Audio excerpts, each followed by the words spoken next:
Perkenalkan, nama saya Monika Boylanggulai.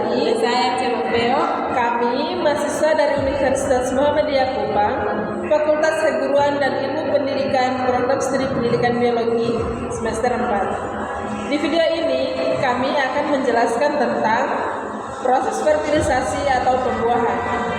Untuk lebih lengkapnya, silakan simak video ini ya. Pasti kita sudah tahu jika kehamilan terjadi ketika sel sperma bertemu dengan sel telur. Proses inilah yang dinamakan sebagai fertilisasi atau pembuahan.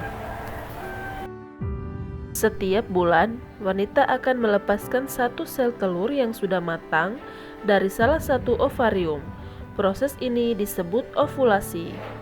Setelah dilepaskan, sel telur akan melewati tuba falopi menuju ke rahim. Sel telur ini rata-rata dapat bertahan hidup sampai 24 jam semenjak dilepaskan. Sehingga pada waktu ini, sel sperma harus membuahi sel telur agar terjadi kehamilan. Jika tidak ada sel sperma yang membuahi sel telur, maka sel telur akan hancur dan terjadilah menstruasi. Jutaan sperma dihasilkan dalam sekali ejakulasi pada saat puncak senggama.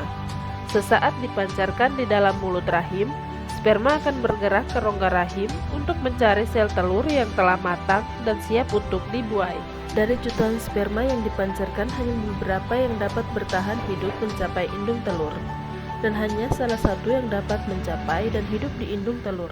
Sperma kemudian mempenetrasi ke dalam sel telur, kemudian mengkombinasikan materi genetiknya dengan sel telur dalam proses yang disebut pembuahan.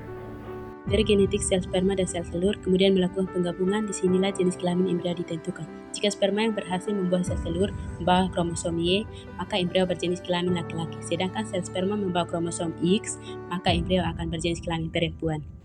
Sel-sel baru dengan jumlah sekitar 100 sel akan membentuk gundalan yang disebut dengan blastokista.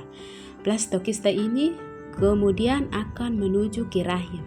Setelah itu, blastokista akan menempel di dinding rahim yang kemudian berkembang menjadi embrio dan plasenta dan terus berkembang menjadi janin.